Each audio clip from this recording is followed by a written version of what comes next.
And the winner is Arctic Monkey! That subscriber content, eh?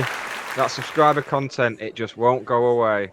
It might hibernate from time to time and sink back into the swamp.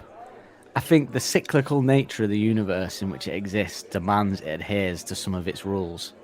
But it's always waiting there, just around the corner, ready to make its way into your ears and smash through the gated payment system, sounding better than ever. And there's nothing you can do about it. Benefits such as getting ad-free episodes a week early with pre- and post-show chat relating to the monkeys, last Shadow Puppets episodes, bonus podcasts, watch-alongs, plus helping us improve our sound with better equipment and services. Yeah, this podcast seems like it's fading away sometimes, but with subscribers, it will never die. Thank you very much for listening. We do truly appreciate it. Don't take that the wrong way. Yeah, we'll invoice you for the subscription if we need to. We're Arctic Monkeys. This is Don't Believe the Hype. That rock and roll, eh? Ladies! That sound means it's the end of the round. Time for the bonus question. Cheers, dude. That man just yawned. We're gonna call it Don't Believe the Hype. Hello and welcome to the 9th instalment of the 3rd series of Don't Believe the Hype, the podcast that's taken a deep dive into the discography of Arctic Monkeys, track by track, week by week, and brick by brick, as we said on the early trailer. I'd forgotten about that. I just listened to it the other day. I was like, oh, I forgot that was a thing. So, yeah, maybe we should do a new trailer. Anyway, yes, every week we are picking a song from the discography. We are well into the Humbug era now. In fact, the Humbug album is very nearly at a close in the next couple of weeks, and then we get to the, let's face it, the best run of B-sides. With me, Nick, and what came first, the chicken or the dickhead? Well, neither. Dan came first. It's Dan. Hello, Dan. Hello, how are you? Wonderful. Monday morning pod. This is a first. Yeah, it's unusual. We were just saying to subscribers because of technical difficulties on Friday. Technical disadvantages, you might say, Alex. Yeah. And then me being ill over the weekend doesn't mean we didn't. I apologise because I've noticed as I've been talking that I do sound quite nasally in places, so I apologise in advance. But more than normal. I've got lemsips and shit going on, so don't worry. But not that you're worried about me, probably, but just worried about having to listen to me for 2 hours. But we speak a tale of drugs we just did on our subscriber content as well. The Kiss space rock opera album, Music from the Elder, which we both really enjoyed listening to and talking about. And we've got our next album, which is more in line with this podcast, probably. Amazing Disgrace by the Posies. I'm surprised this band isn't more on your radar, actually. I'm just thinking about it because you normally know little shit like this, but I don't. I think I've heard like 1 or 2 songs, but none of them are off this album. Right. It does sound familiar, the Posies, but yeah. Maybe I'm just thinking of the Pixies. I don't know. I'm worried that's what I was doing, yeah. The Pixies who just sacked another bassist. Yes, I saw that, yeah. I think she... Like a week before the tour. Yeah, I think, to be fair, she said she left because of some reason that was just... Apparently she's doing some solo stuff, but she had no idea she was going to get kicked out of Pixies to do it. She put a tweet out saying, "Oh yeah, it's news to me as well." So, but awkward. They seem to have an issue with their female. They're progressive enough to have like a female member, but then they always sack them. So I think she's like the 4th one now. What's better, no female member or constant sacking of female members from a? Well, that's it. Getting the airtime, getting the exposure. Their new bassist is from Band of Skulls, if you remember them from like the mid 2000s. They've got a British. I don't remember the name. Yeah, I remember the name. Yeah, I used to like Band of Skulls, kind of white stripesy. Yeah, good stuff.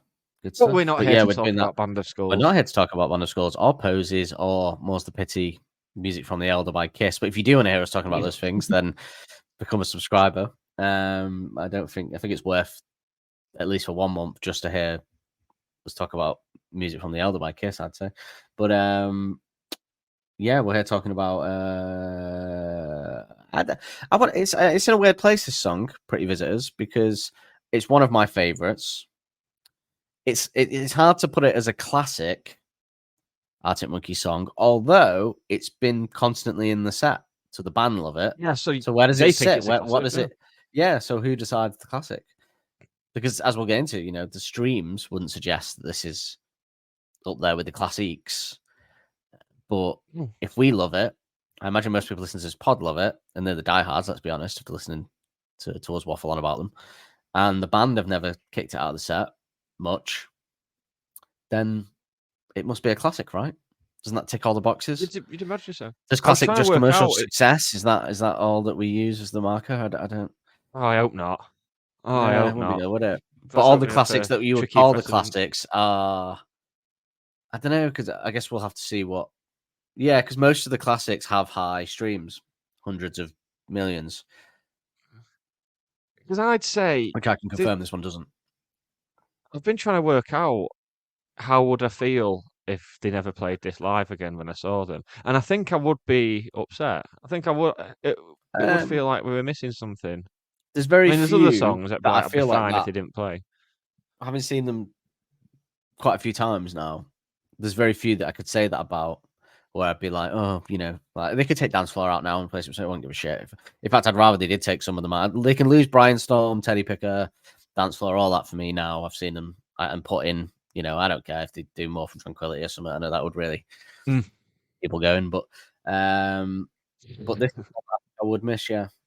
It's always good. Yeah, that's the side I came down on in the end. I would. It feels like a moment in everything. And to hear, I never get any. Even listening to it, I still get a little bit of pleasure every time I hear what came first, chicken or the dickhead. No matter how many times I've heard it, I still get a little bit of a smile from it.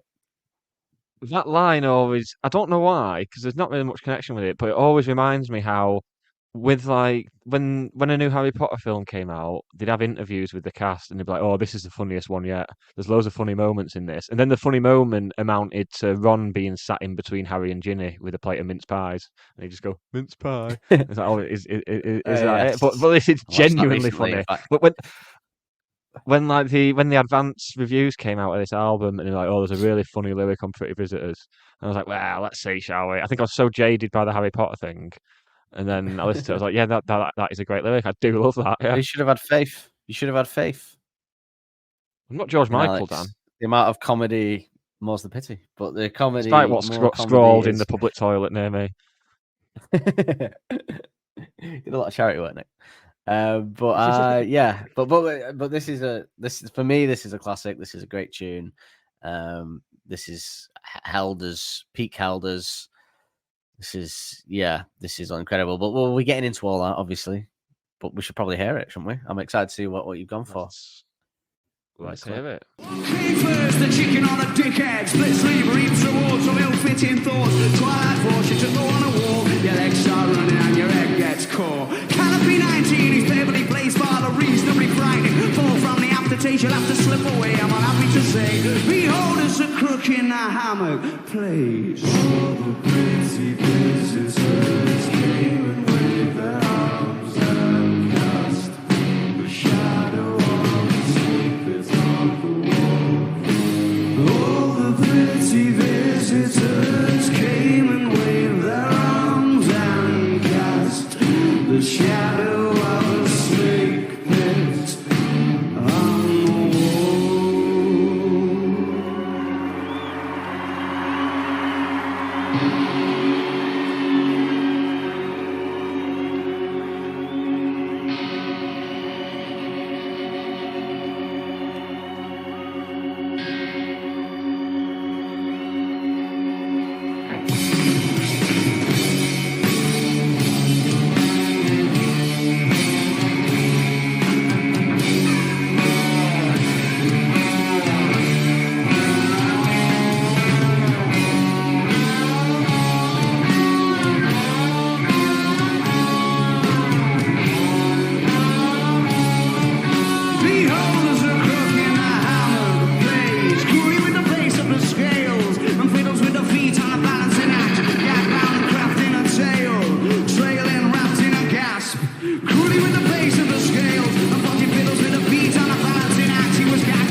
That was Arctic Monkeys. I'm going on No. radio again. That was a Pretty Visitors live at Reading 2009, where it was sandwiched in between Potion Approaching and an extended version of This House is a Circus, which I'll be getting back on that later and watching that extended version of This House is a Circus after we spoke about it last week. I think it'll be all over Yes.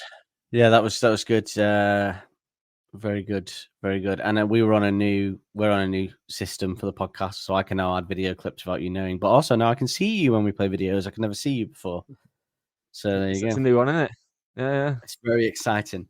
But I start putting my cock away. Yep, that was great. I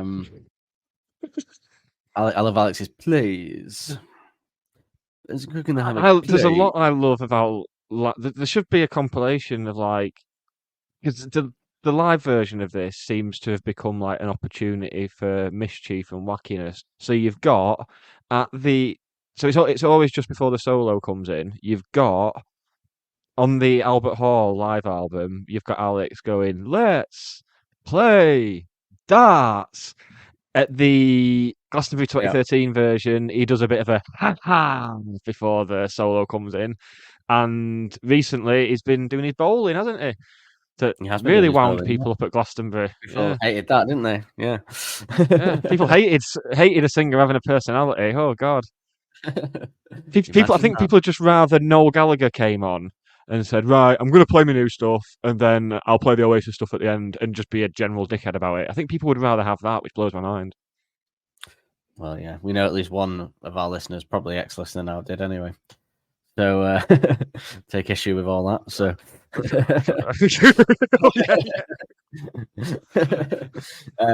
but yeah, it's no absolute tune, and yeah, I can see why it stays in the set. It must be really fun to play live. Must be, yeah. I don't think it'll only come out of the set if Helders comes too old to play it. But because it's pretty insane. But if Helders ever does like a Phil Collins and gets arthritis or something, then they'll have to drop it. Yes, or just generally being older. I mean, it looks pretty intense, the drums. But more on that again later. But shall we get some information on the song then? The information action ratio. Ain't that the place to go? Pretty Visitors is 3 minutes and 40 seconds long and has 52.6 million streams on Spotify. It is 83 beats per minute and is in the key of F sharp minor. I knew this would be an F. Just from playing days, I knew that this had F written all over it. It was an F. If there's ever a song that was an F, it was this. I knew it. But it is, the song has been played live 522 times by the band. Firstly, on January 13th, 2009 at Wellington Town Hall, Wellington. And lastly, at the Free Arena, Dublin, October 19th, 2023. So yeah, big favourite live for them. Home or Ford, Ford or hum, hummy or Fordy, Fordy hum. It's a Batman theme now, isn't it? It's evolving. Spider-Man. Batman again, not getting into trouble again. But I think that jingle has evolved more than the band has. It's mental. Perhaps. So should we have some? It's hum. It's clearly hum. Yes, you'd be correct. And in that vein, with it being clearly hum, should we watch a little summit? You remember last week we watched a clip of him performing Dance Little Live with the band, where he didn't go off stage after that. He stayed on, didn't he? And somebody else comes on the stage as well, but let's find out who.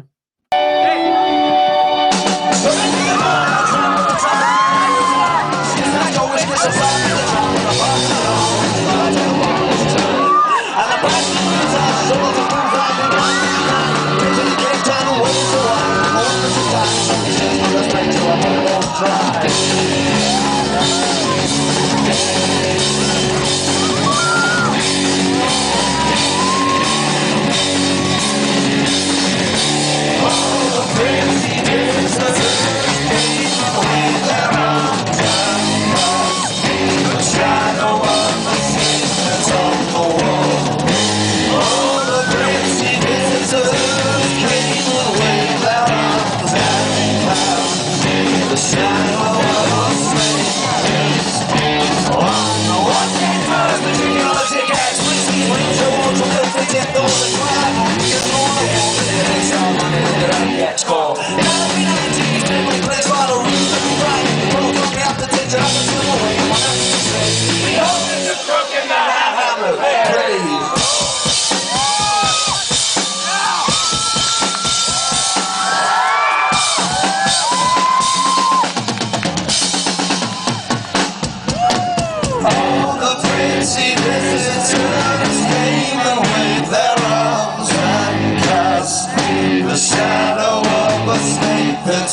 Well, that's probably enough, but 3 things on that. First, find someone who looks at you the way that Josh Homme looks at Alex when he's getting his guitar ready for that solo there, because I don't know if you can tell as well through there. So there's more for subscribers there, obviously, in that, but he sort of looks at Alex with this sort of loving smile while he's getting ready to do the sort of solo. Proud with dad waiting to pick his kids up. Yeah. Second is good video that for not obviously not the best quality because it's from a phone in like 2009 or 10 or something, but the Helder's drumming is amazing in that. When you the drum fill thing, which isn't a drum fill but it's a drum fill over a chorus, is still blows my mind when I see him doing it live. And that little breakdown in the middle he does, where he does that little different drumming, and then the guy that Alex goes and sing. There's a chap there from people watching it that walked up and sang with Alex is called Alan Johan. Alan Johannes, yeah, Johan.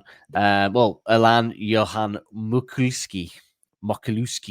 He's got his full title. I think he just goes. Is he like South American or something?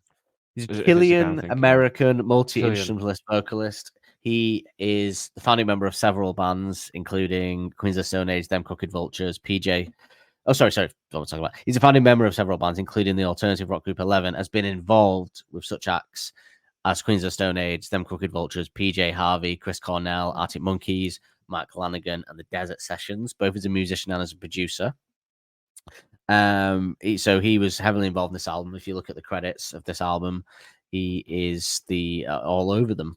But he basically in 2005 he joined Queens of Stone Age to play guitar as well as bass on Lullabies to Paralyze. He'd previously guested on Lullabies' predecessor Songs to the Deaf, having also co-written the track Hanging Tree during one of the Desert Sessions. He would participate in the tour for the album and appear on the live DVD. He contributed to the main role in Lullabies' follow-up Era Vulgaris, but he opted to concentrate on his band 11 instead. And then in August 2009, he joined Them Crooked Vultures with Foo Fighters frontman Dave Grohl, Josh Homme, and former Led Zeppelin bass player John Paul Jones. Yes, he's a great pick of him.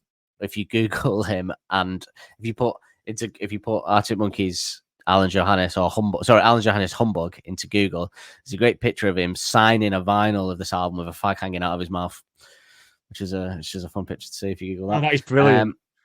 But Alex, that is the best thing ever. But Alex spoke on him and his involvement in Humbug, saying, "Yeah, it's more of a guitar record than we've done before. Josh encouraged us with playing solos and stuff. Guitar solos are something we've kind of rarely delved into. Interesting. We were always a bit scared of it or something. But him and the engineer, this guy called Alain Johans, were both like fucking amazing. Alain's like the best guitar player I've ever seen, and they were very encouraging in that department. There'd be times where you'd be playing somewhere and you're fucking it up, so they send you outside because there's nowhere else to go and clear your head, and you just be like playing among the cacti." Nice. That's and why we don't have a documentary about this album, I don't know. But to give people a taste of what Alan's guitar work is like, here's a little clip from them Crooked Vultures.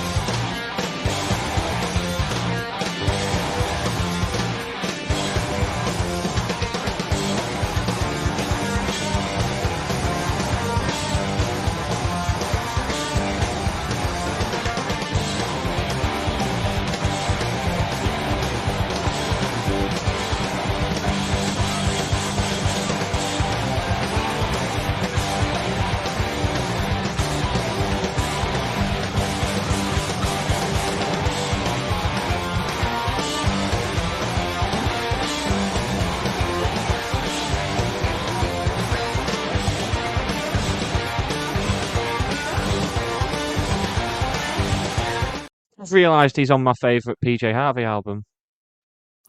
He's all over. I mean, Mind blown. He's all over it. I think personally, perhaps controversial statement for some, based off the amazing album Songs for the Deaf by Queens of the Stone Age and Nirvana's catalogue and them Crooked Vultures, I think Dave Grohl definitely makes for a better drummer than a frontman, personally. Not saying he's not a good frontman, but I definitely enjoy his drumming more because the drumming on Songs for the Deaf is incredible. So, and he, gets the full credit for that. So, yeah, Dave, get back on the drums. Miss you. Get off the dad rock. There's a spot in Foo Fighters open, so for a drummer. So you might as well. There is, yeah. Speaking of Chris Farley earlier. But I which is a reference some may get. But shall we hear about the gear for this one then? Technological advances really blooming get me in the mood. And also, you know what? I think I was going to say this is Sketchhead, but I've always said I felt like that Elephants riff is a bit Sketchheady and the Arctic Monkeys rubbed off on them a bit. But now that I know that Alan was involved, or Elaine, whatever it's Alain. I don't want to say it sounds like I'm saying Elaine, so I don't want to in my accent, so I don't want to say it. So I'm just going to say Alan. My friend, is it pronounced Alan? Right, coming out. It's Alan. Yeah, right, Alan. Right, and based off that, I don't want. I mean, it might not be that way around. It might be the way around where he had the influence on them and did Sketchhead, and then he wrote the guitar for them Crooked Vulture. So, because I think there is a similarity in that is very Arctic Monkeys, but very Arctic Monkeys since they met him. So who knows, really? Who knows? What came first, the Sketchhead or Elephants? Yes, good paraphrasing that. Big fan. Thanks. But anyway, the gear. Alex used a Vox Super Continental organ for this one, for obvious reasons. It was him all over as well. It wasn't none of that Ashton fella. All Alex. All Alex. And he also used a slide guitar.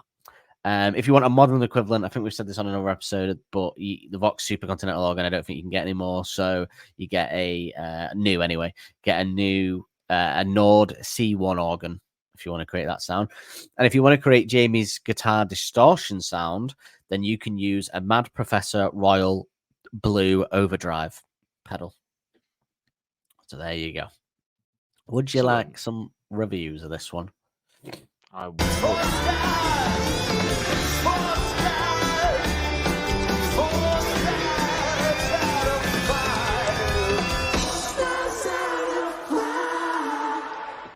Upon looking for the reviews, this Reddit post kept popping up, and it kept annoying me because it kept popping up.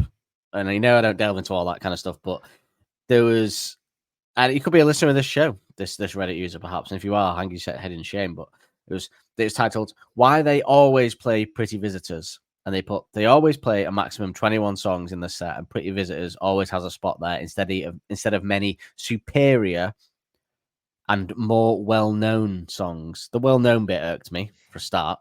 That's pissed me off. It's a great song. Leave it alone. It deserves to be in there. And it's great live as well.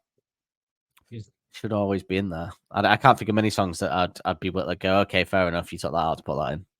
Like it's worthy. Yeah, I mean, if we're going off miffed if well it known was. as well, I'd rather they take out all the well known songs that you could, because what you mean by that is the ones I said earlier: Fast Adolescent, Brian Storm, Teddy Picker, Dance Floor. Lose them all for me. Put some other stuff in. I've seen it, been there, done that. All of which they played at Glastonbury as well. Yet people still complained. They I know people say hits-laden set at Glastonbury, and people still complained. People say, "Oh, Dan, yeah, but you've seen them so many times. Stop being selfish." It's because these people might want to see those songs because they haven't seen them much live. And I go, fair enough, but Well, they should have gone in the you've first heard them. place. They've been done to death, though, haven't they? Well, yeah, it's not my fault you've not been, is it? But you've seen them live, you've heard them live a million times on videos and gigs and stuff. So I think we can let go of them now. I don't people get annoyed because they didn't play Dance Floor. Oh my god, they took Dance Floor out of the set. It's like, but back to the reviews. The Guardian did an article, the 20 greatest Arctic songs, and they had this at number 19, saying Alex Turner's lyrics understandably attract the most attention, but Matt Helder's taut, explosively powerful drumming is Arctic Monkey's secret weapon. Certainly, he's the key ingredient in Pretty Visitors, relentlessly driving the song through a series of rhythmic twists. The frantic but precise series of roles he plays 30 seconds in are jaw-dropping. Correct, Guardian, correct. And then Enemy's greatest list. Put this... Now, remember, the benchmark for this is 83 now, because everything else was fair where they put Bad Thing and everything, but they put Dance a Little Light, not Dance a Little Light, they put Fire in the Flood at 83. So anything below that can annoy us now that we don't feel deserves to be there. But luckily not this week, because they put Pretty Visitors at number 18 of the greatest Arctic Monkeys song, which is high. Fair play to those who can recite the raucous verses of Pretty Visitors with precision. It's an incredibly hard task to keep up with. This is Helder's drumming at its most furious, Turner's lyrics at their most knotty. Yet this everything at once wiggy assault is heroically funny. So there you go. But before we talk about the lyrics, shall we talk about the music? Music. Let's do it. We're going with. It's a theme we've brought up a few times. The whole carnival atmosphere, the carnival sound. This is it. With this organ opening, we've reached peak carnival now, I think. Like a haunted one again, though. Spooky one. Scooby-Doo.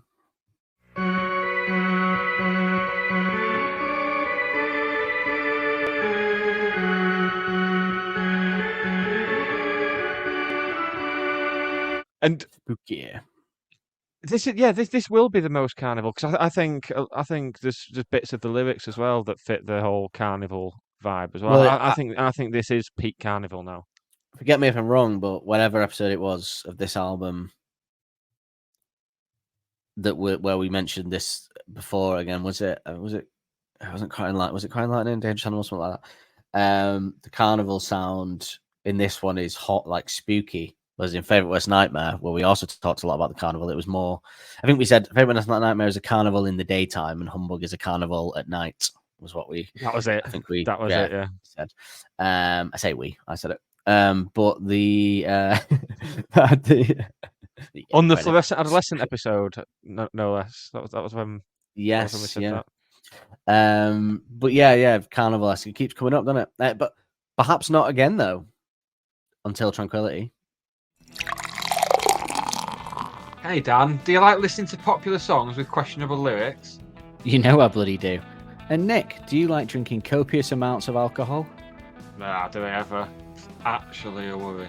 Well, if you're the same as us, then come listen to a weekly podcast, Liquor and Lyrics, where we take apart popular music's worst songwriting whilst drinking our favourite drinks, which kind of stay in theme with the song. From Gin and Tonic to Grease Lightning. Cosmopolitans with Chaz and Dave. Blue Lagoons with Busted. Sex on the Beach with Sex on Fire. Shirley Temples with Shaggy. And even a Shandy with Sharon.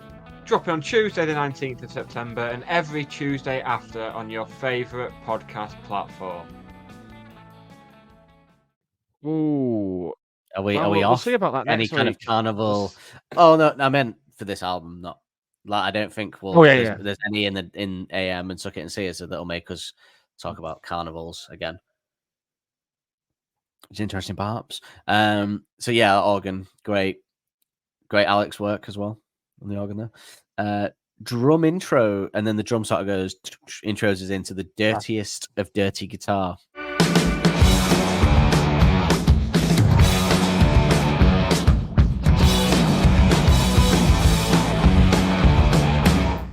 yet, I'd say. Filth. Great stuff.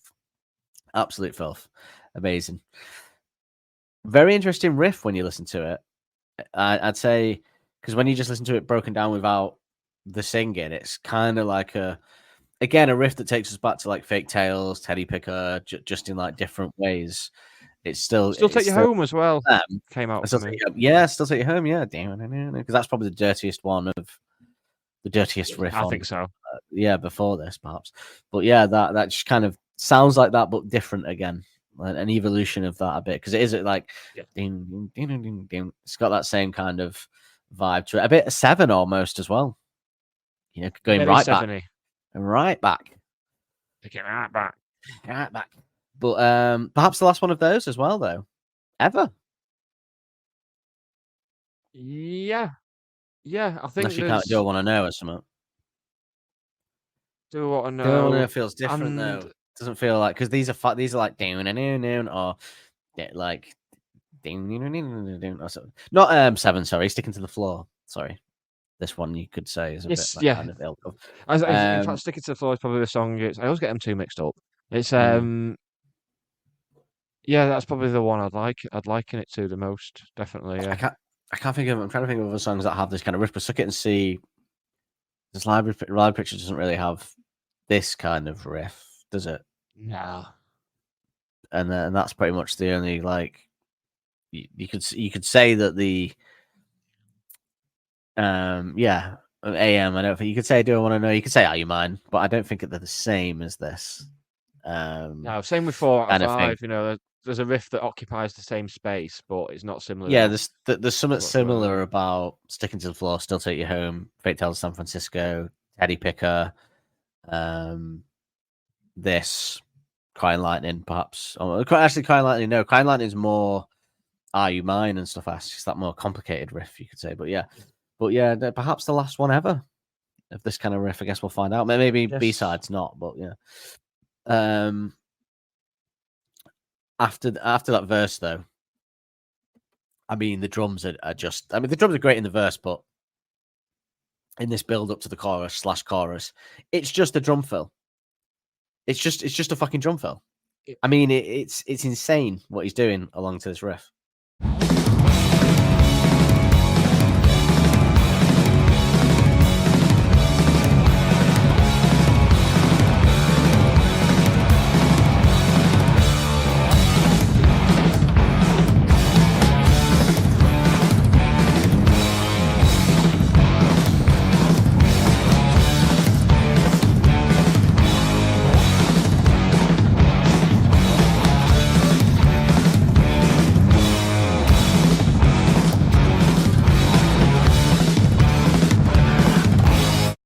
We've basically got favourite musical moment sewn up already, haven't we? Oh, 100%. There's not even an argument in this song. This is the song. But actually, on that, I got a little clip about that for us, actually, before we move on to anything else. Listen to this. And as a rhythm section, it's cool because I don't think I've ever spoken to you just as a rhythm section before. The engine room, yeah. That's right. The engine room, that's right. The back burner. Some really fantastic stuff you guys have got going on together on this new record as well. I mean, Pretty Visitors, obviously, in terms of the film, what you have to play around and keep tie the whole thing together is a good example. But makes sense of it. I mean, we've got to talk about the film for a second. I mean, it's just it is a Phil. The song is a see Phil. The look on his face. I hope that was a close up on that. Just the self-satisfaction. Just that moment was like, that's right, I am on the cover of Rhythm magazine, and I deserve that moment. Actually, when I taught Matt that Phil at the time, he had a very. It was originally a bass riff. Hard time. Hard time getting it. Yeah. You keep a very keen eye on Matt the whole time when you're playing. Yeah, I like to maintain some form of visual with Matt. Yeah. Eye contact's important. But is it? In all seriousness, I mean, is it something that you have to kind of do when you're playing live as a rhythm section and the way the songs move? I don't like. Sometimes I dare myself not to look at him. See if he still come back in. The words "in all seriousness" don't really feature with you, but that's true in life. But yeah, like I think we're quite tight. Yeah. Oh no, very much so. We even say things at the same time sometimes. And we bought the same fragrance. That's because you're just both wise asses, though. It has nothing to do with your ability of the rhythm section. We smell the same. Exactly. Yeah. Are you more relaxed about the release of this record than any other that you've done? We don't hear enough of Nick, for me. No, I love when you just hear him say something like, it says that the engine room in the background or something. Do you reckon it'd be Pete peak monkeys trolling if next album Alex didn't do any of the press and they just sent out. They should just send out Nick and Matt for the press tour. Done. Well, for next season we get the delight. I think for a lot of Suck It and See, Jamie was being sent out with Jamie was Helders. back out there. Jamie was out there, so we've got that to look forward to. And quite funny as well. Places I thought it's sort of He's hilarious, Jamie. Yeah. But yeah, I think more of Nick and Martin, because I think there's one of the John Kennedys where it's Nick. I can't remember whether we've gone past it, whether it was Favourite Worst Nightmare. I don't think it was. It might be coming. It might be Suck It and See. One of them's Nick, and I think every time they try and get a bit of a serious discussion going, Nick kind of makes a joke and derails it a bit. And I think I was thinking that I bet John Kennedy was livid. Like, I think I got a vibe that John Kennedy wasn't entirely happy with Nick's presence because he's quite disruptive in terms of having any serious discussion about music. But maybe that hasn't happened. I'm hoping that hasn't happened yet, and it's one of the upcoming ones. I think it might be Suck It and See. Yeah, I think it's Alex and Nick instead of Alex and Matt, and then it's Alex and Matt for the majority of the others. But I got distracted then during that because Zane said back burner, and I just kept thinking of what song does someone say back burner in, and then just at the end I finally got it. It's All These Things That I've Done by the Killers. Just don't put me on the back burner. It's that, which I listened to last night. That's still a great tune. But also that song. The Ratings have got a song called "On the Back Burner," not gonna know that, and it's got that awful lyric about everyone having a cousin who's mates with Alex Turner or something. It's like, I'm not gonna get involved with any of that. Thank you very much. It's a weird one with the Ratings because people suggest them like, oh, it's like early Arctic Monkeys. They're singing about similar things. It's like, oh, I'll have a look. Then you realise it's like 40-year-old men, and you're like, oh, this is what it would have been like if they'd not. Exactly. Like, I don't want to listen to people singing about stuff like that now because I'm older. I don't want to hear older men singing about stuff like that. It's time and a place. Time and a place. I don't listen to whatever people say. I'm and relate to it anymore. I nostalgically relate to it. It's memory. I go, they were the days. Yeah, those were the days. Yeah, but to be desirable again. Speak for yourself. But the guitar in this one is it reminds me a bit of for lack of knowing what the actual classical music song's called, but the Alton Towers theme a bit in the chorus. The which is also very carnival-y. Very carnival-y, yes. I was going to say, perhaps that's why I'm thinking of Alton Towers. Fairgrounds carnival-y, but it is very carnival-y, that kind of build up with the drums and that kind of, you can imagine an advert with a roller coaster going up the building up to the I was just going to say this and then what came first, down you go. But Helder switches us back into the chorus again. Amazing drums because it kind of just repeats musically, except you get the organ in the second chorus.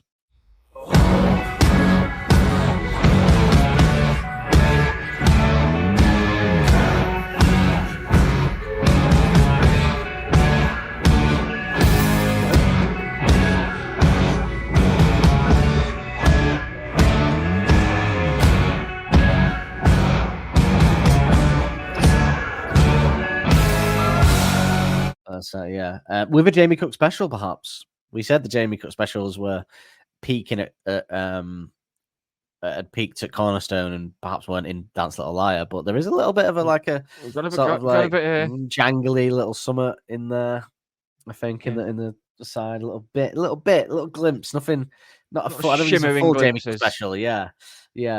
Ooh, speaking of shimmering, we got that coming up. Next season, haven't we? Haven't we just? When the guitar comes back in with the drums and that solo though on it, that kind of like sort of is it the slide guitar solo, I suppose is what you would call it, what you would refer it to. Again, something they've not done before. That's one of my favourite things, the whole slide guitar bottleneck thing. I love all that. I love it when that pops up.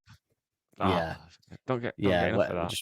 No, you don't get enough of that. But it's so different in terms of a solo for this one. Like this. I didn't think about it until he said that in that interview that they'd never really done solos before. Because I always thought they did always do solos, but because there's solos in, and I suppose you could say, well, there's a solo in Dance Floor. Is it a solo though? Because it's with the only riff, I guess. There's a solo in Mardy Bum. Still take your home solo because it's more just a little guitar lick, but I think they have done so. I think he's not that he's wrong because he knows, better than me. Maybe he just means like out and out solo guitar solo, rather than just them doing little fiddly bits.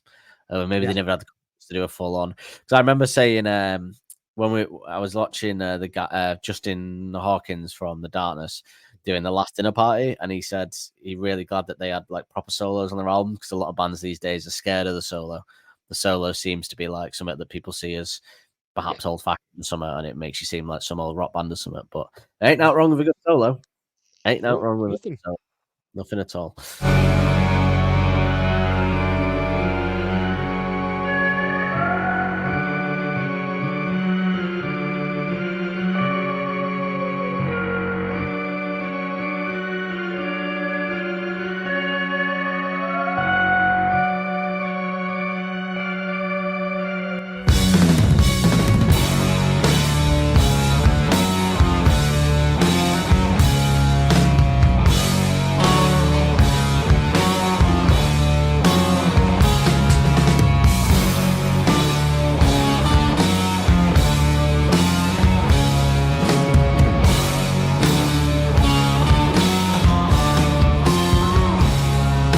And then we had the build up with the drums, that kind of like that. After that solo, and it's like I think it's just bass and drums. I think it's bass. Yes, but it is. Yeah. They're talking about the room section there. That the bass is more subdued in this one. I'd say I didn't really notice any standout bass moments in this one. Yeah, I think mainly because it's basically going along with the drums more than anything else, so it's going to get lost. It's just a rock song, and it's hard to isolate. Yeah. Even on the instrumental, it was very tricky to isolate it. Yeah.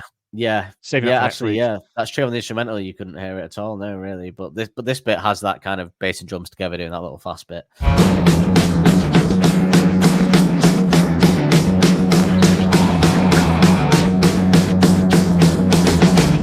And then again, a big outro with organ and everything, and Jamie Cook specials again, or part baked Jamie Cook specials.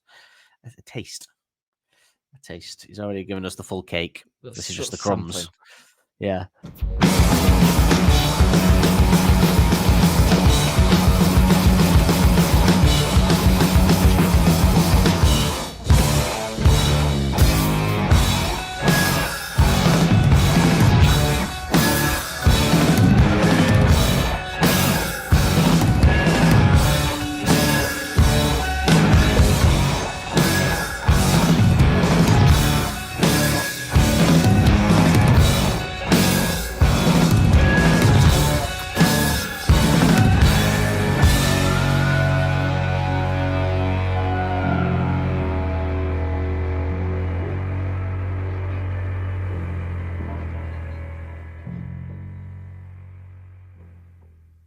But this is all about the drums, right? This one, I mean, that is this one. There's no like the guitar riff is cool.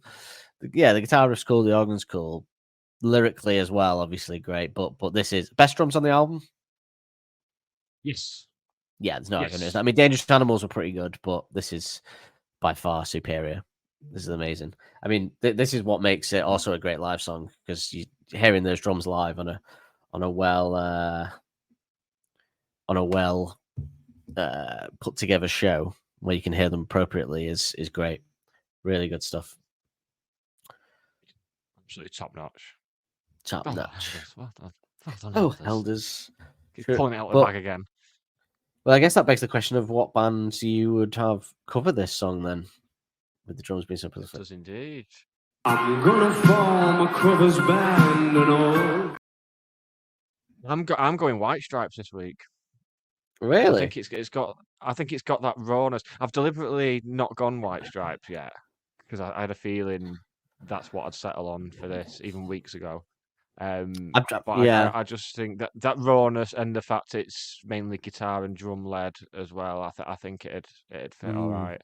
singing, and just for Jack White actually swearing in a song as well, because I genuinely don't think he's ever sworn in any songs, so that'd be nice. Oh, Dickhead's not really swearing, is it? I'm trying to imagine Jack White's voice doing this, singing or rapping, because I'd say is what he's doing. It's very similar to the first album, this song, I think, in terms of vocal performance. Probably the closest we've had to the first album for a while, in terms probably of that the trickiest kind of speed Arctic of playing. song to do on karaoke. Or the easiest if you can't sing, because you can just sort of spit it out. That's it. But you're most likely going to be drunk and you're going to stumble over the lyrics. I suppose it depends how well you know it. I think if you're a big fan and you know it in and out, I think I'd be all right, because I'd just know what to say. Like, you tend to, when you have to read the lyrics because you don't know them, that's when you stumble at karaoke. But if you know the song so well that it doesn't matter, then you're all right. Like, Is this a challenge for our summer Arctics karaoke outing?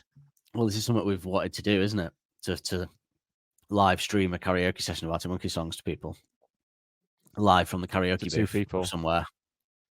Some people might join in. They can sing want to as watch well. live remotely. But yeah, I'm going to go for Rage Against the Machine. Oh, I think that's a good hearing what suggestion. Rage Against the Machine did with this would be incredible. Oh, Because yes, you got the amazing drumming, which I think they'd add to. You've got the kind of their style of guitar, and you've got the style of singing as well. What came first? The dickhead. Split rewards from ill-fitting farts. Yeah, the government. Over for the government. Yeah, socialism. Also, it's 150 quid for a ticket. Yay! Well, you can't have it all, Nick. No, you cannot. What's the name of? I might annoy myself here. What's the name of Rage Against the Machine's most famous song? What do you mean? What's their most well-known song, Rage Against the Machine? Well, I feel like this is a trap, so I don't want to answer it. Well, what's it called? What's the song called? Why are you trying to trap me? I don't like this. I don't like this way you're saying it. It's just an excuse for me to be anal. I've actually had a blank on what it's called now, because I mean, is it okay? So if I say it, you're not gonna. So you got a trap, and I'm gonna fall into it, obviously. So let's just say it. Killing in the name of. Oh, Killing in the Name. It's called Killing in the Name. Thank you. Yeah, you realised. But I knew it was Killing in the Name, but you can't help but say it. It rolls off your tongue. You can help. Well, people should help it. People should help it. I don't think you need to. It's the same people who, when they hear "Don't Look Back into the Sun" by the Libertines in a club or whatever, they'll shout "Let Me Go" in the first chorus, but "Let Me Go" isn't in the first chorus. Let Me Go is the second. That's completely first different. chorus is "Oh No." No, it's the same. It's the same people who, when "Come Together" by the Beatles comes on after the first verse, they'll go "Come Together." It's like, no, you've got another verse to come first, you dickheads. No, it's people are the completely worst. different, because that's not you're talking about the title. But when you say Killing, no, but it's the same people. It's the same people who get all these things wrong. See, because here's the thing. This is what I'm saying. This is where you're wrong, because I thought you were trying to trap me. So I looked it on Spotify. It said Killing in the Name, and I thought, oh, I'm going to say of, and then he's going to be anal about that. And even though I knew that, I still said Killing in the Name of, because I couldn't help it. It just comes out. You go Killing in the Name of, like it's inadvertent. It's there. It's just one of those things. Well, I manage it, Dan. It's about the only fucking thing you do manage. So let's get on to that. Do you remember when he went to number one and they performed that on Radio 5? And basically, someone from Radio 5 had the balls to come up to him and say, "You know that bit where you sing?" No, without a hint of irony. Do what you told. Without a hint of irony, they said, "That bit where you sing, fuck you, won't do what you tell me. Can you just not sing that?" "Yeah, all right then." And then they sing it and they have to scramble to get them off air. I know you don't like being told what to do. And you don't like institutions, but this is the institution of the BBC, and we're telling you what not to do. But I think they'd do a cracking version of Pretty Visitors. I think they would. I think that's a better shout than White Stripes. I think definitely. That is, and perhaps we'll hear it if I can figure out this AI thing and we get it. Yeah, which I'm hoping is quite straightforward. That I just pay for it and can just do it. Because I'd imagine so. Yeah. I'm really excited about doing it now, but that'll be in the coming weeks. But what's it about, this one? What do you reckon it's about? All this one, Like, right? so Easy I one. see. What do you think the chorus is about? Let's break it So down. I think I see pretty visitors as being the fans, being people at shows and stuff like that. Well, yeah, but do you know specifically why? No, go on, hit me. Well, and more on this when we get to it, but when you're at a gig, what do you do when the band are playing? What do some people do when they have the band are playing? Wail, what go do you do with your mental, arms? wave them up in the air. And if like I just don't care. What do you do when you look to your right and on the wall a light reflection shadow looks like a snake pit? Snakes. Because the arms up snakes. Snake pit on the wall. And there's actual conclusive proof of that when we get to the chorus. I will show you, Alex. Quite possibly his best metaphor in that case. Yes. It's obviously I like the idea that he's noticed that he's playing live and he's looked at the wall and he's gone, oh, that reflection looks like a snake pit, and he's kept that in his noggin for that. But I wonder if that's been on one of the occasions where he's forgotten the lyrics. Maybe that's why he's forgetting the lyrics, because he's noticed that. He's noticed it and had a little thought thing. Bit like he's sort of like a stand-up or a comedy writer in that respect, isn't he? Where he sees something, makes a mental note of it, and stores it for a lyric. But what about the verses then? I think this is just. I think he's exercising his use of metaphors to just a new extent here, because I was reading some reviews and people are describing it as baffling and stuff, and it's like, yes, now you're talking.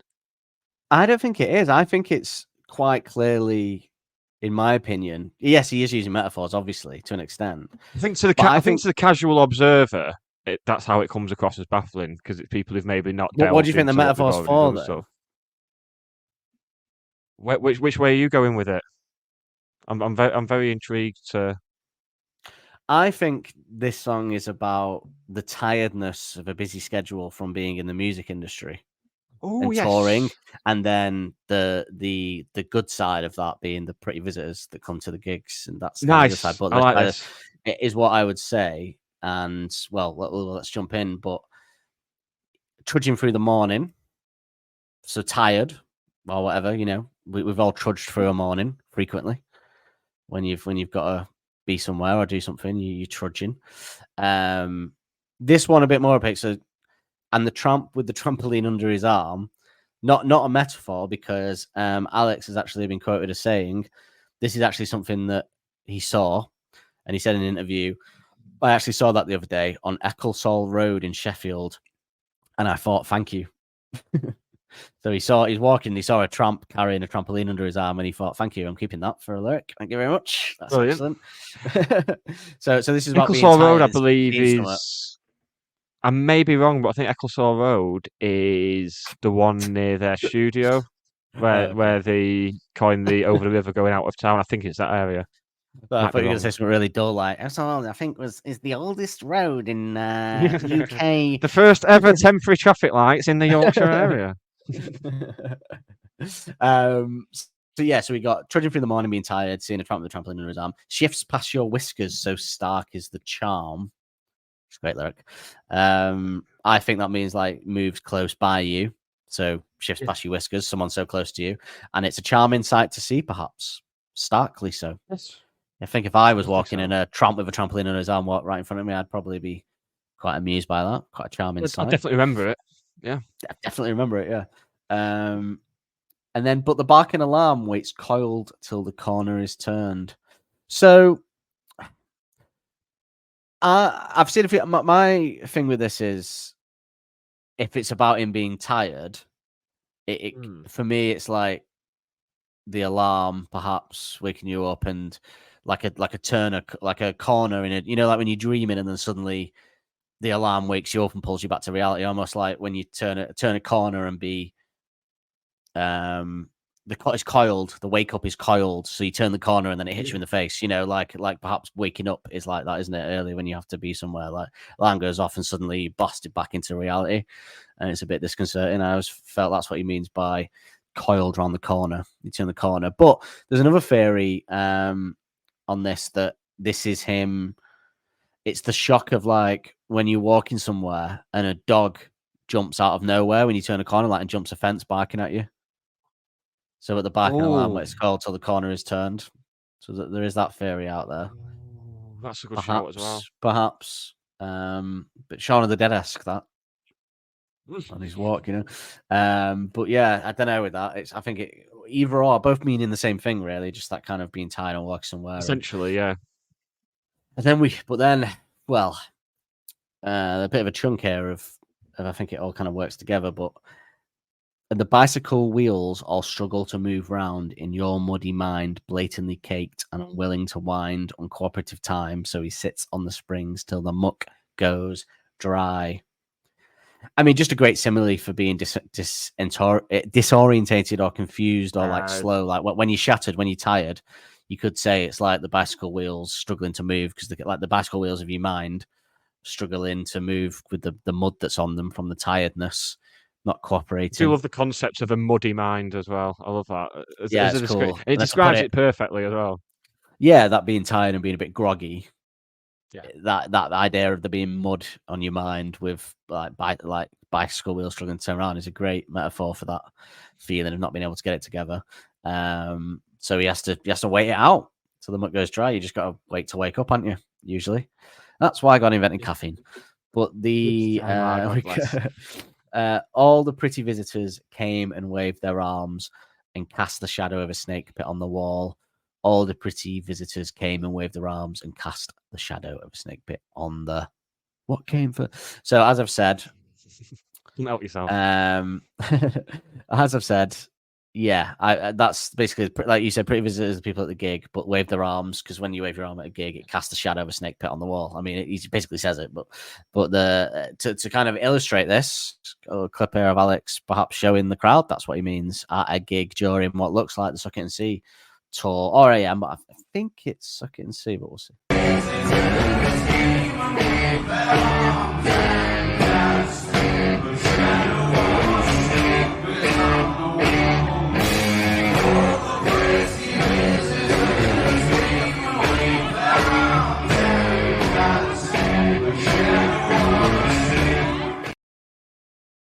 Definitely Suck It and See that. Hey, Suck It and See. You can tell by Jamie's hair, if nothing else, as well, because he had that cut during that time, wasn't it? He changed it. So for obviously non-subscribers, he puts his hands and waves them, but he points at the wall at the start there. So, yes, illustrating what he means by that metaphor. Great metaphor. Great metaphor. I love it. I love the idea that I just love the idea that he's seen that and thought on stage like, oh, well, it's a bit like a snake pit, and then kept it in there for I love that. But then, speaking of excellent lyrics, what came first, the chicken or the dickhead? I mean, perhaps his funniest satirically societal commentary, funniest line since Whatever People Say, and That's What I'm Not. Definitely. Yeah. I'd say like that's first adolescent as a shout, but I'd say this just like, I mean, just the point of that, like, I mean, I guess if the song is about him being tired and touring and what came first, chicken and dickhead, it's just maybe an angry thought when you're tired and someone's it's that thing that kind of like, and then maybe thinking like, oh, what came first, the chicken or the dickhead? I mean, what a line. It is just a great line. And I think anyone, even the biggest like non-Arctic Monkeys fans, would hear that and laugh, because especially like it's very northern humor as well, I would say, like that kind of that you have Northern England humor, but just that dickhead's a very northern expression, isn't it? I think you don't really hear southerners saying dickhead because they sound like dickheads. No, not really. Yeah, they are dickheads. I won't. Apologies, listening. In my experience, catch the train to London where you've been mugged or not appreciated. Well, I was mugged and I wasn't appreciated. But yeah, what came first? It's just like that. It's such a when you think about it when you first hear it, because obviously we all know what came first, the chicken or the egg, but just the idea from society point of view of what came first, was it the dickheads come before everything else? Because there's always seems to be a dickhead wherever you are. Like, absolute great line. Perhaps one of his best, perhaps one of his funniest lines, if not his funniest line ever. I guess it probably is. Yeah. Although I do have a soft spot for probably not deliberately funny, but your waitress was miserable and so was your food. Always elicits a chuckle from me. But yeah, it's still not in the same league as this, though. I mean, that whole song's a great metaphor for breaking up, but yeah, I think from just a line, like a funny, like straight up, like it's almost a joke. Yeah, it's basically like a one-liner joke, which I don't think normally the humor in the first album and stuff, or First Adolescent or something, comes from you kind of recognizing that thing. But that's just a funny line. Like if a comedian said that, like what came first, Chicken or Dickhead, you'd probably get a laugh. So I'd say that's his out and out. Nowadays, yeah, definitely. It's an out and out joke, yeah. Well, and then he goes into split sleep reaps rewards from ill-fitting thoughts. I always thought that this meant the benefit of being in and out of sleep is having ideas for like songs and lyrics. So the split sleep reaps the reward from ill-fitting thoughts. So they're not always great. You know, like I've had that other times when I can't sleep and have an idea and I wake up and I jot it down. And then the next day I'll go, yeah, I had that idea. What's that, to write something? And I'll look at it and go, oh, fucking hell, that really was like me being tired at 3 a.m. thinking that's fucking... It's for monkeys. But yeah, I do it all the time. And then I think, oh God, I had a dream once. And I thought, oh my God, that's an incredible idea for like a film. And then about 3 days later, I thought, oh yeah, I had that idea. And I read it and I thought, what the fuck was I thinking? It was the maddest thing. It was insane. I thought that was a proper like groggy sleep idea. So I just always thought like split sleep, it reaps the rewards of having ideas, but they're ill-fitting, perhaps. Ill-fitting thoughts for that. Perhaps. That's what he means by that anyway. I can't think of anything else that would mean, but...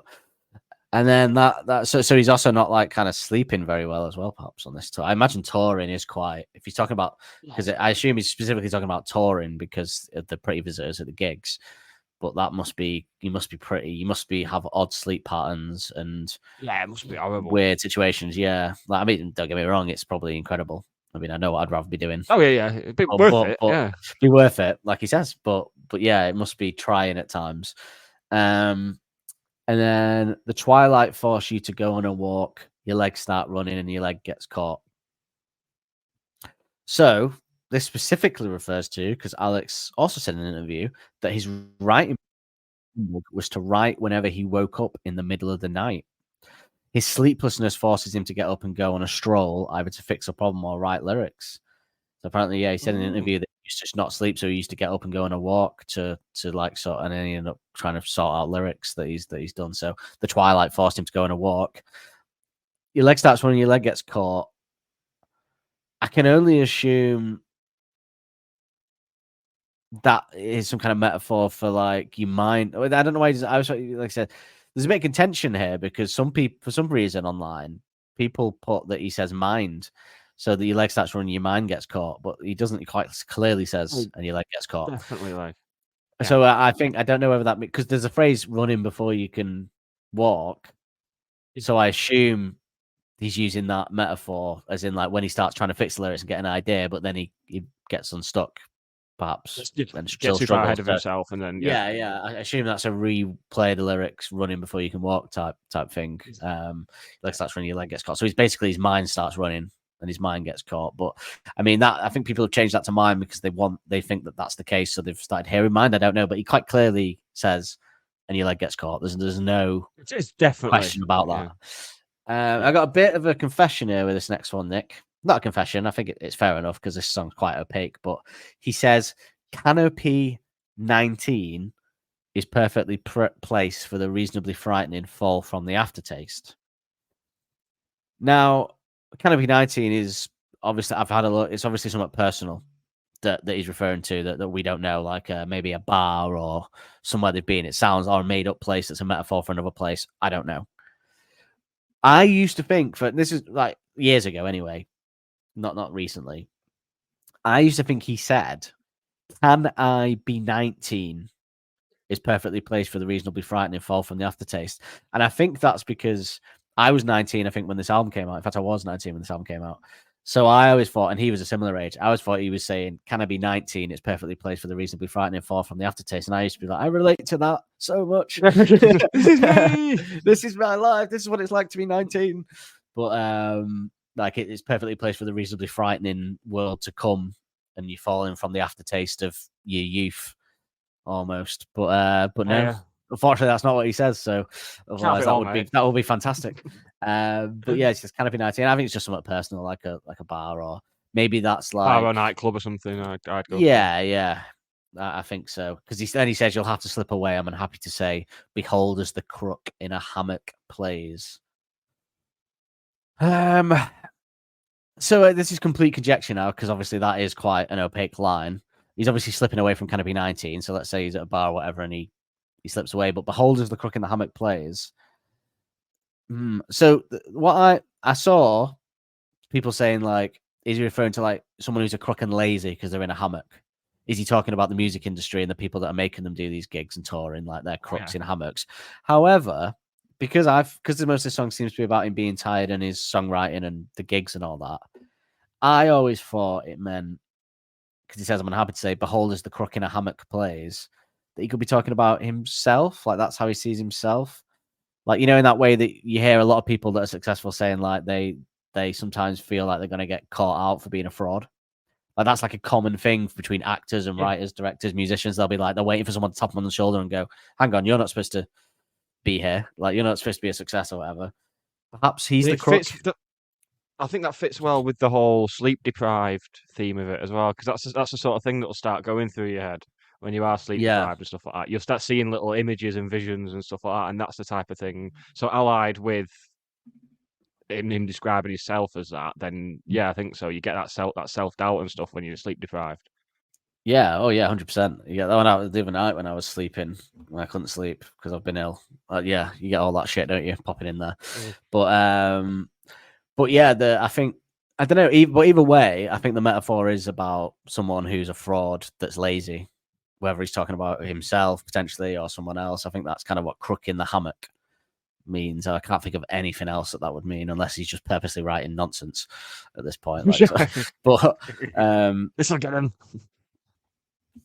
Cruelly with the base of the scales and fiddles with the feet on a balancing act.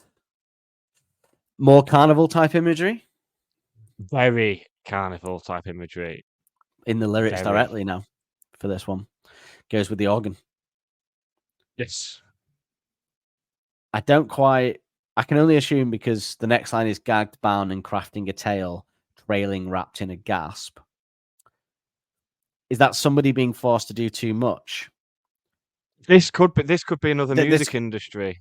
Well, that would imply then that the other line, he is calling the music, like these music execs that are making them keep touring because he's tired and they're doing all this. And also playing cruelly with the base of the scales, like the messing around with the conditions in which you're forced to create and stuff. Yeah, they're not. Well, they're just, the scales are tipping towards like overexertion or whatever, and it fiddles with the feet on a balancing act. So you got this balancing act of being able to perform, but also having to, I don't know, live your life and not be tired and fucked all the time. Having to craft a tale, having to write the next big thing. You know what I mean? Yeah, exactly. Gag bound and crafting a tale, and trailing wrapped in a gasp, like you're trailing, like walks. So trailing either can mean trailing, walking slow or warily. So like he's trailing, he's lagging, it's getting to him, and you're gasping while doing it. But I'd always taken this as the northern slang. I don't know what you like. Is it not, because gasping is needing something, isn't it? Here. Yeah, I'm gasping for a brew. I'm gasping for a brew. Is it like his gasp is he's needing something? He's trailing and he needs something. His trailing is wrapped in a gasp. I don't know. I'll be honest, when we're thinking about Turner singing gasp, my mind is just going to sculptures of Anything Goes, and now I can't think of anything else. So that doesn't help. Well, I think he actually doesn't mean the northern slang, because that's gasping. I don't think anyone says I'm gasp in terms of that. So I think, I think he does mean an actual like gasp, but I think it's just like he's wary and he's gasping out of, I don't know, shock, or he can't believe what he's being made to do. Perhaps it's that his trailing is wrapped in a gasp. But there is. That isn't the definition of trailing, which means to lag behind, is kind of the second definition of that. The first definition of trailing is to be drawn along behind someone or something. So like a horse pulling a carriage, trailing.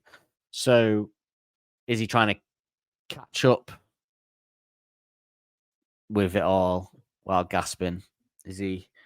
He says she as well, which is. Yeah. No, he doesn't say she, does he? Actually, I made that up. No, he doesn't. Yeah, he does. He does in the second. He does in the second one. Yeah. Yes, he does. Yeah, yeah. So is that perhaps? Ooh, if he's doing all this touring and he's tired, he's also got a personal life with his girlfriend, and that might be suffering due to the heavy duty touring schedule. She's involved. So is he like he's trying to balance with the balancing act? Is he's trying to balance his work life schedule? He's been forced to do all this stuff that he has to do, and that's affecting. He's trying to catch up with her, trying to catch up with his girlfriend. He's trailing behind because he's got all this other shit going on. The concept of trailing as well could possibly also line up with that idea of writing or saying something, and you just run out of words. The words trail, they trail off. So you've got that. So that mixes in with the whole writing and having to create on the road sort of thing that we're getting bits of. Yeah, because the she is interesting. She was gagged, bound, because she's the one gagged, bound, and crafting a tale in the second bit. So is she? Is she what gagged if he's and bound? using that as? What if it's another little northern colloquialism? You know when one of your mates is late to the pub or whatever, you go, "Oh, here she is." Like, it could be. I've never done that in my life. Have you ever done that? Do you never do that? Yes, she is. No. Yeah. It's just a little colloquial derogatory thing. If someone's late, or referring to them as a woman because they're late. That you seems take a bit the piss sexist, out Nick. Doing your makeup, were you, love? Homophobic and sexist, perhaps. To put your tampon in. But perhaps, but I don't know. That's his style. I don't think it is. What he's doing there. I don't think it's his style. But I think perhaps he's gag bound and crafting a tale by the music industry. Perhaps she's gag bound and crafting a tale as well. And if he is referring to Alexa, she has a career as well. So he does. So she's also perhaps in this hosting What's On with Alexa Chung, schedule. 2009 to 2010 on MTV, America. Great. States. Giving it a bit of a plug there for a show that decommissioned about 20 years ago. 15 years ago. But yeah, no, interesting. I think it's definitely like perhaps a few nuances in there which are personal, so it's harder to pull anything out of them. Whether he's talking about him, I think it's basically generally it's about him touring, the schedule, the music industry pressure, trying to balance that with his personal life and his girlfriend. But the one benefit is the pretty visitors that come and see you and put their arms up like a snake pit on the wall. I think that's basically what he's trying to get at here. Yeah, essentially that's it. Yeah, which must be hectic. Must be a hectic lifestyle for that time. That's usually probably why bands have that break, because I mean the AM tour. That no one had a 5-year break after the AM tour. That was like touring for like 2 years, pretty much. So, when you think about how long the Killers with the Killers' first album and Green Day, American Idiot, they're like two of the longest tours I can remember. They just went. I think American Idiot. They went on for like 5 years doing that tour. It's like, why would you bother? I mean, do it for a good album, yeah. Well, some people like it, Nick. Idiots. No, it's all right, I suppose. Oh, no, it's not all right. But it's not. Don't pander to them. If it wasn't for Jesus of Suburbia, I would detest. That would be like my worst album ever. But it's got my favourite Green Day song on it. But the rest is on there. But anyway, should we have a listen to what they had to say about this song? Yes, Nick and Alex. You got a jingle for it and everything. Well, do you hit both then? Yeah. Well, yeah. What we'll do, I can quite There's no point trying to time it, and then when you have videos, when you've brought videos, you hit them. I hit the videos, but you hit John Kennedy because it would make no sense for me to try to time hitting the John Kennedy, but after you've done the jingle. Yeah, it'd be fucking ridiculous. Let's not run before you walk. Your legs could start running and your legs could get caught. Too much to discuss over a bucket of balls. You're listening to Exposure. It is XFM. I'm John Kennedy, and that is Arctic Monkeys with Pretty Visitors, track 9 from the brand new album Humbug, which has been getting the Exposure album playback treatment tonight with Alex and Matt from the band, talking us through it track by track, and that's definitely one of my highlights. I mean, we've had Crying Lightning as a single. What are the other single suggestions? Do you think you'll have other singles from this record? I think so. Yeah, we will have other singles. Yeah, I don't know what it's going to be yet, actually. But I mean, there's all sorts in Pretty Visitors. Yeah, I remember the demo of that tune when I played it to someone who was already food poisoned, but it did make them vomit.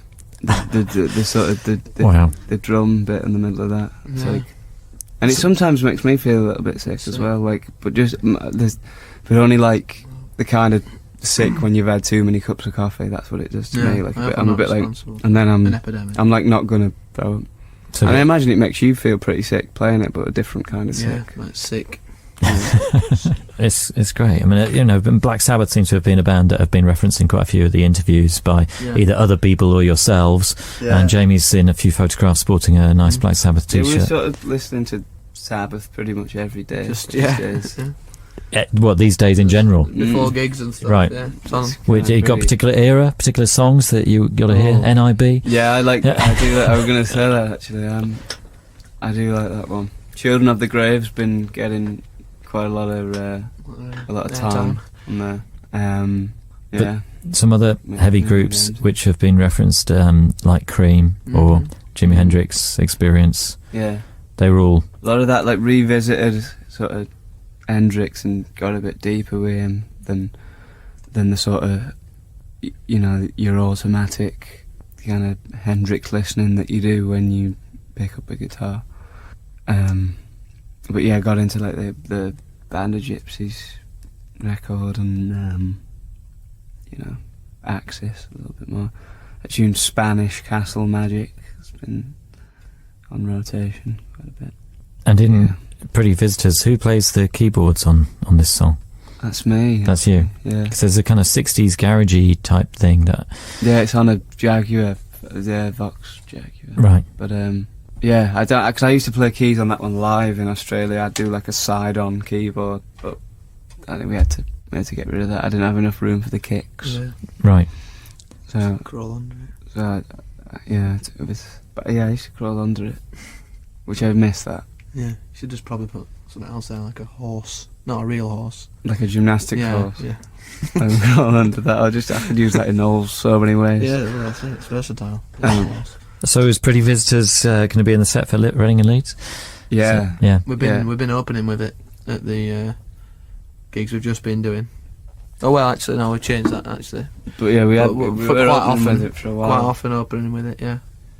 It's quite a good first impression. See, that's one thing. Like on this, there's like a slide guitar on a few tunes, which kind of sort of goes hand in hand with the sound.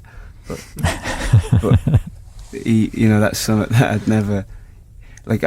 Both Josh and Alan were really like encouraging in the guitar department, and like slide had sort of like solos even were always a bit like we were a bit reluctant like approaching them, but certainly slide I thought of that, but then like love it now. My favourite. I'm not that hot at it, but so I mean Jamie must have been in his element if he's recording an album with one of his all-time guitar heroes. Yeah. No, who do they swap tips? Do they? Certainly, no. You encouraged. Definitely. Yeah, we got like kind of sworn to secrecy on a few. Tradesman's tricks. Yeah.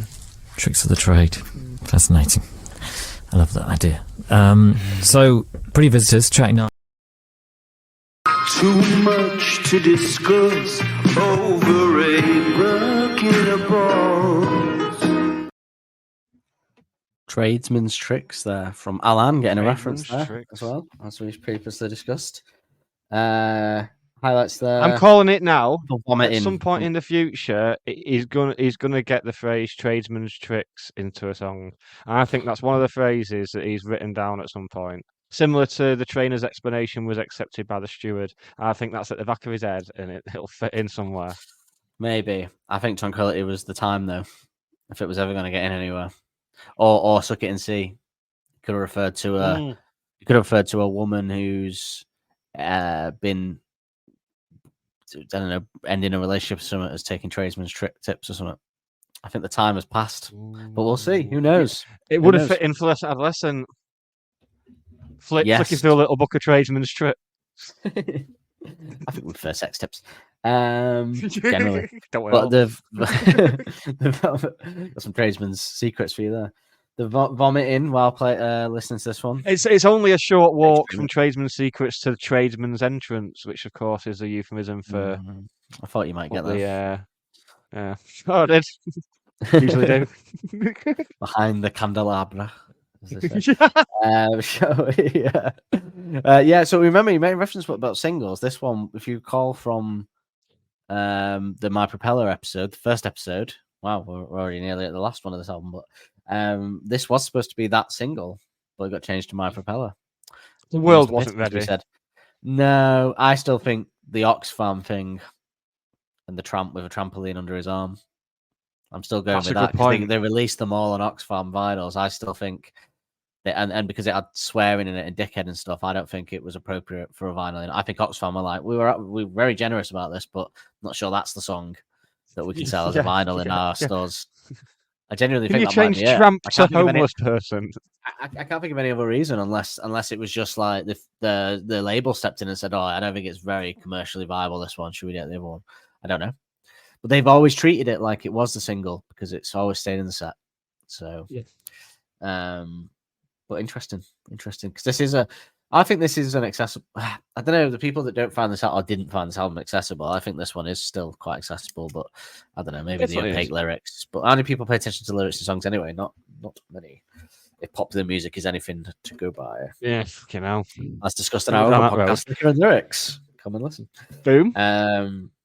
Nicely done, that wasn't it? Sabbath, Jamie. I still think that if you Google Black Sabbath young, Ozzy Osbourne looks exactly like Jamie. Like they have the exact picture same face. Someone put them together, and it was absolutely. I can't find it anywhere now. It's absolutely spot on. And I also think a young picture of I think a young Bob Dylan also looks like Helder's when he had his bigger hair. You know, when he had his Leave Before Lights Come On time. That hair, I think he looks a lot like a young. I used to be a poster in a Moulin Rouge of Bob Dylan. I always just think it looked like Haler's, which is a band recording practice place, not a brothel, like it sounds when I say it. Like, oh, why would they have a picture of Bob Dylan in a brothel? Unless he was a regular. When you turned up, though, weren't you? Yeah, but flooded.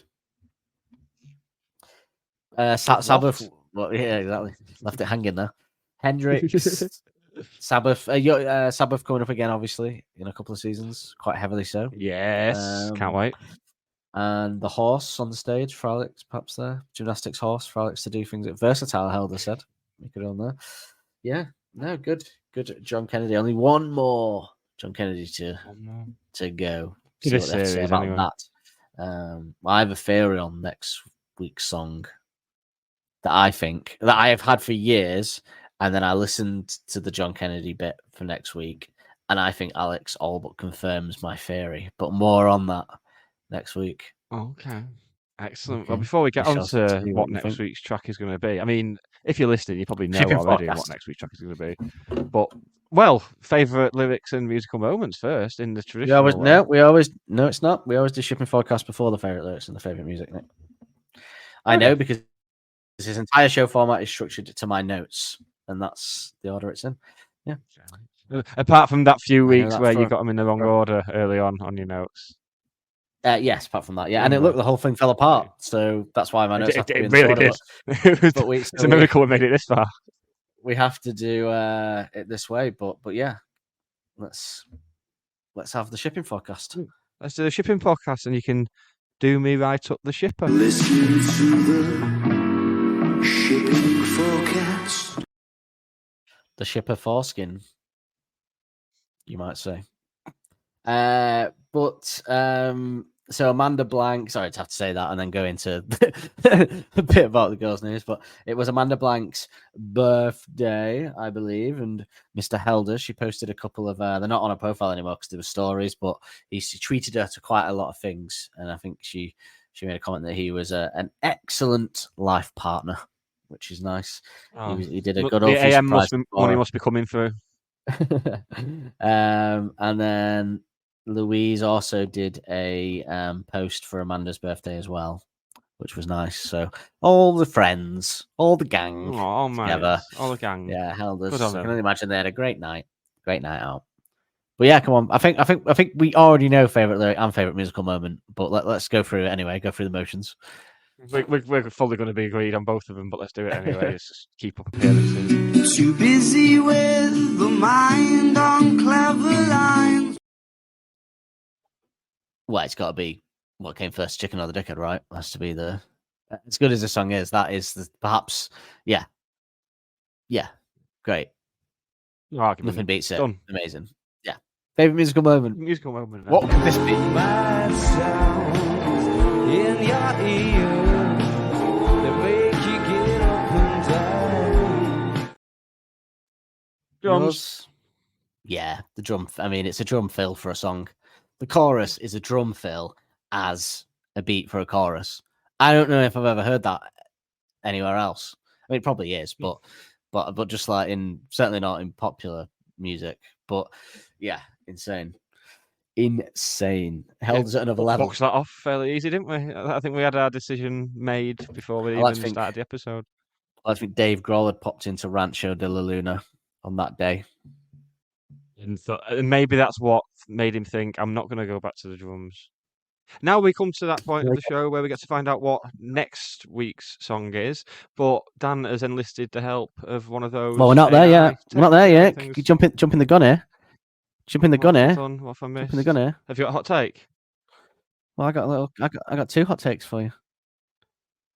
2 hot takes? That's insane. She flicks a red hot revelation off the tip of her toe. Okay. Hot take number 1. What came first, chicken or the dickhead? Bearing in mind we've had some good lines on this album. Is this the best line on the album?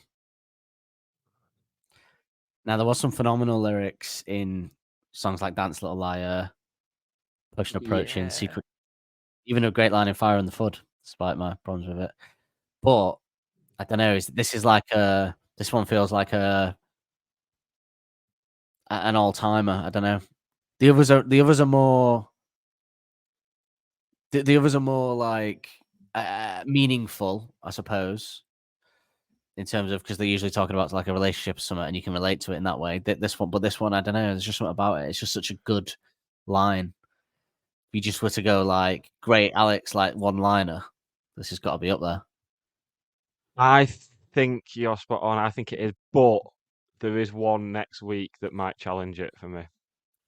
Ooh, interesting. It's close, but I think this will come out on top. It's potential for the best line on the album. Definitely, it's definitely the one. Yeah. The reason I'm saying it is because if just on a note, because we listen to the song for a week, we come and talk about it, but just on a general, say it's like 6 months from now, a year from now, someone goes to me in a conversation, humbug. Because I listen to that so much humbug. Probably the first lyric that would always jump into my head is what came first, chicken or the dickhead. I think it is. Humbug. Yeah, it is. It's the one that. It's like if you said whatever people say. The first lyric is probably, I don't know actually, but I can't remember. But actually, it's probably. It's blind but deaf. It's probably the line that just that we used as the title of the wrap up. If you said Flash Adolescent, I'd probably instantly think Flash Adolescent lyric. You're getting your fishnets on, getting your night dress. It's just these one-liners that stick there. What did we call? So the wrap up for Series 1 was called "The Proof That Love's Not Only Blind But Deaf." Deaf. What did we use for Series 2? I can't remember now. I don't know. Sure. But this series wrap up will definitely be called "What Came First, the Chicken or the Dickhead?" So that proves your point. Yeah. We'll have to have an asterisk over that I though. But yeah, otherwise it'll get taken off. I think you have to. Yeah. I think so. Yeah. You can't have swear words in the title because anyone could see that. No, I think you can. Really. Can you? I think you can because there's a podcast. There's a podcast called Behind the Bastards that is. Yes, but bastards you get away with. Like you because it has a double Suppose meaning. you do, don't you? Yeah, I Fuck suppose just means so. fuck. There's no, Yeah. Or whatever we're saying. A dickhead doesn't. There's not Dickhead. another meaning for dickhead, is there? But it's not really a word that's said much in America, so maybe the algorithms won't pick up on it. But we'll star it anyway, just to make sure. I love your naivete that Spotify and Apple Podcasts don't have like UK. No, it's all American. Everything's American now. They like American things now. But my second hot take is we said this was the best drumming on the album. Confirmed, locked in, no arguments there. But is this Helder's finest moment so far in the discography? Yes. Potentially forever. I would say yes for so far. Remains to be seen. What are you... I'm not thinking of anything. What are you putting alongside it? If you think of what... I'd go Brian Storm from album 2. View from the Afternoon. View from the Afternoon, yeah. Brian Storm, Pretty Visitors. There is three pillars of Helders. Suck It and See. There is a song that has amazing drums for different reasons, though. Like melodic Helders drumming is something to behold just as much as this kind of stuff is. But and AM, there's some great drumming on AM as well. But I think this could be up. This could, we'll find out. But this is definitely the best so far. It's better than Brian Storm and View From, I'd say. Although View From does hold a special place in my heart, to be fair. Yeah, quite right. But this is just insane. And even this album, Dangerous Animals Breakdown, his drumming is crazy on that as well. But this is just another level of crazy. I can't even comprehend coming up with it. I'm going to do this fill during the chorus. So for me, so far, best drumming. Helder's finest moment so far. Will it remain that way over the next 4 series? We shall find out, I guess. Maybe something really out there will pop up and we'll think, oh no, that's better. Maybe there could be some on Suck It and See that there's some good drumming on Suck It and See, but we'll see.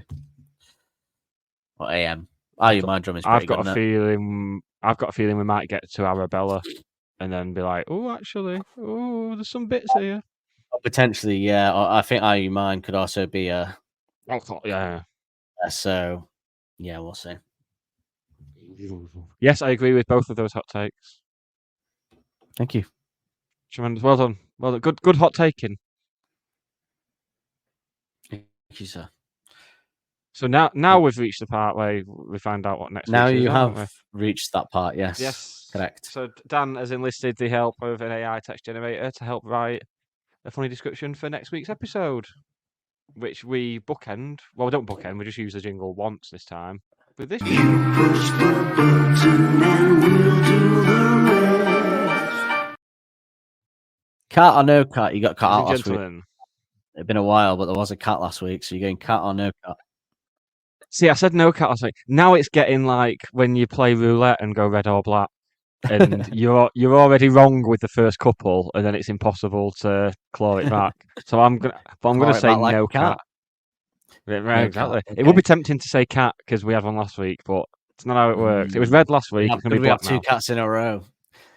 Ladies and gentlemen, gather round. 2 cats in a row. Ding, ding, ding, ding, ding, ding, ding. Carry on. Ladies and gentlemen, gather round for a whimsical journey into the enigmatic world of Arctic monkeys with the jeweler's hands. Picture yourself in the carnival's wake where fiendish wonder lurks and dull caresses irritate like a mosquito at a picnic. But fear not, for you know what it's like to hold the jeweler's hands, to join the procession of pioneers drowned in moonlight, where things are more thrilling and bubble blowers dance in the snow like tipsy penguins. So if you've a lesson to teach, please don't deviate. Don't be afraid, for without the last corner piece, we can't calibrate. Let's get it ingrained as we sink deeper into the surreal symphony of the jeweler's hands, or absurdity reigns and laughter dances hand in hand with the enigmatic jeweler. Enjoy the ride. No cats. Penguins, though. The cat's going to come back, and I'm going to guess right when it does. Well, that has been. Oh, actually, before we wrap it up, Oh, because next week's obviously very exciting. Well, next week's very exciting for us both, I think. But remember, I asked you last week if we'd had your favorite humbug moment yet, and you said no, and I said no. So I'm going to ask you again now that we're another episode in.